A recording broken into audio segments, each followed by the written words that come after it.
Assalamualaikum warahmatullahi wabarakatuh. Perkenalkan, nama saya Aulia Kisi Rosyada, NIM A7101833. Pada PPT bernarasi ini, saya akan menjelaskan sedikit tentang jenis-jenis dari serangan. Oke, langsung ke slide berikutnya ya. Terdapat berbagai macam jenis-jenis serangan. Yang pertama ada DOS atau Denial of Service, kemudian ada malware, ada phishing, ada credential reuse, ada SQL injection, dan ada cross-site scripting, dan juga ada yang lain-lain. Nah, pada video ini saya akan menjelaskan jenis serangan DOS, malware, dan juga phishing. Jenis serangan yang pertama itu ada phishing. Nah, phishing ini merupakan jenis serangan dengan bentuk pencurian data yang berupa data-data penting seperti PIN, password, username, email, dan lain sebagainya. Nah, gimana sih cara pelaku ini menjalankan aksi phishing-nya? Nah, yang pertama itu pelaku menentukan siapa sih calon korbannya. Nah, biasanya itu korbannya ialah pengguna platform pembayaran online. Nah, untuk kasus terbaru dari kegiatan phishing ini terjadi pada platform komunikasi Zoom. Kemudian setelah si pelaku ini mendapatkan calon korban, ia mulai memikirkan apa yang ingin dicapai dari kegiatan phishing yang dilakukan ini. Apakah ia menargetkan username dan password pengguna untuk menguasai akun atau ingin mendapatkan semua informasi korban melalui sebuah prosedur-prosedur yang sudah ia siapkan. Kemudian setelah itu pelaku membuat website phishing untuk melancarkan aksinya. Dia mulai menyiapkan website palsu untuk melakukan aksi phishing, mulai dari mendesain website palsu, memilih nama domain yang mirip dengan domain asli, hingga menyiapkan konten dengan tulisan yang meyakinkan. Kemudian, dengan tampilan website dan informasi yang meyakinkan ini, tak sedikit calon korban itu akhirnya mengakses website phishing milik pelaku. Kemudian, calon korban itu mulai mengikuti instruksi dari pelaku. Nah, dari sini pelaku itu akan berhasil mendapatkan atau mencapai tujuannya. Contohnya, pada halaman website yang sudah disediakan, calon korban diminta untuk melakukan update informasi pribadi hingga data pembayaran pada akun yang digunakan. Nah, setelah selesai mengisi data dan melakukan submit, saat itulah semua informasi dari korban itu berhasil dimiliki oleh si pembuat phishing ini. Dari sini, data korban yang telah dikirim tadi dapat dimanfaatkan. Nah, kemudian untuk contoh kasusnya itu terjadi pada tahun 2018 lalu. Nah, para pelaku kejahatan atau hacker ini menjanjikan tiket bagi para penonton yang datang langsung ke Rusia pada saat gelaran Piala Dunia 2018. Namun, banyak korban yang tertipu setelah ia memasukkan data penting dan melakukan pembayaran. Nah, setelah dikonfirmasi, ternyata email tersebut bukan email resmi dan bukan berasal dari penyelenggara, sehingga email tersebut palsu dan merugikan pihak dari penyelenggara. Berikutnya yaitu cara mencegah phishing. Nah, yang pertama itu jangan asal klik link yang diterima. Jadi kita harus berhati-hati terhadap link-link yang sudah kita terima.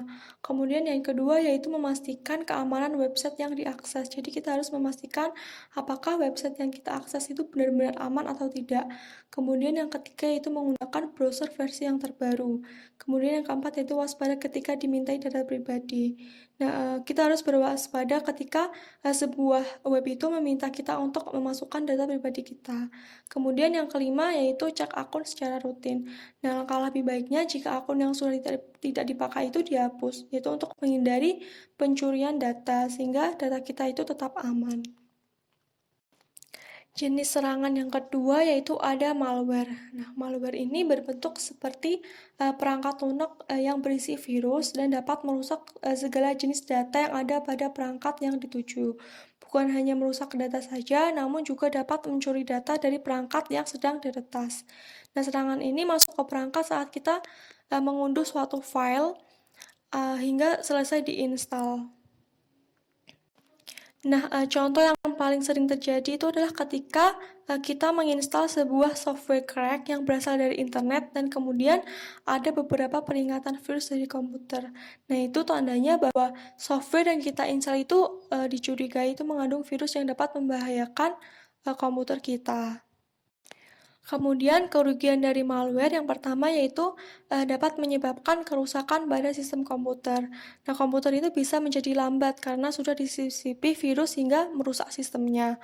Kemudian yang kedua yaitu memungkinkan terjadinya pencurian data atau informasi.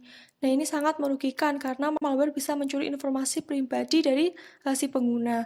Kemudian yang ketiga yaitu mencuri setiap data dan informasi dalam website. Kemudian yang keempat yaitu membuat sebuah website itu menjadi down. Kemudian yang kelima yaitu menghabiskan kapasitas memori serta kuota internet. Nah, untuk cara kerja malware ini, dia masuk ke sistem komputer yang ada itu melalui berbagai aplikasi yang telah kita install atau bisa juga melalui pengiriman data dari gadget yang telah terkena virus. Berikutnya yaitu cara mencegah malware. Nah, yang pertama itu kita harus menghindari link dan email yang mencurigakan. Nah, saat kita menerima link atau email yang kita tidak ketahui dari mana asal-usulnya atau mencurigakan, itu sebaiknya jangan buka atau klik link atau email tersebut. Kemudian yang kedua yaitu menghindari situs-situs yang mencurigakan. Nah, biasanya para pembuat malware itu sering memasukkan situs web pembuatan. Jadi kita harus berhati-hati ketika akan mengakses suatu web browser. Kemudian yang ketiga yaitu selalu meninjau perangkat lunak yang akan kita unduh. Nah, jadi sebelum kita mengunduh atau memasang software apapun, kita harus membaca terlebih dahulu ulasan dari pengguna untuk memastikan keabsahannya. Kemudian pasang perangkat lunak antivirus atau anti malware. Nah, salah satu pertahanan yang terhadap serangan malware itu adalah dengan memasang antivirus atau anti malware. Kemudian tingkatkan keamanan lalu lintas online. Nah, untuk menambah lapisan keamanan, gunakan VPN untuk menyembunyikan informasi pribadi Anda.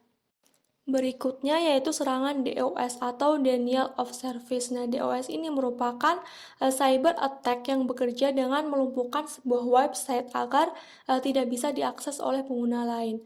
Nah, serangan ini dilakukan dengan tujuan agar server jaringan itu down dan bahkan bisa lumpuh total. Nah, salah satu contoh dari serangan DOS yang paling parah itu terjadi pada bulan Maret tahun 2018, di mana menimpa pada situs GitHub yang membuat kecepatan akses website itu menurun hingga 1,35 Tbps, sekaligus menjadi target serangan dengan dampak yang paling besar. Kemudian cara mencegah DDoS yang pertama yaitu memasang antivirus, kemudian yang kedua yaitu mengontak penyedia hosting web, yang ketiga yaitu mengidentifikasi jenis serangan, yang keempat yaitu melindungi parameter network, yang kelima yaitu memasang firewall dan memblokir IP, dan yang terakhir yaitu mengontak DDoS profesional. Sekian video dari saya, kurang lebihnya mohon maaf, semoga bermanfaat. Wassalamualaikum warahmatullahi wabarakatuh. Terima kasih.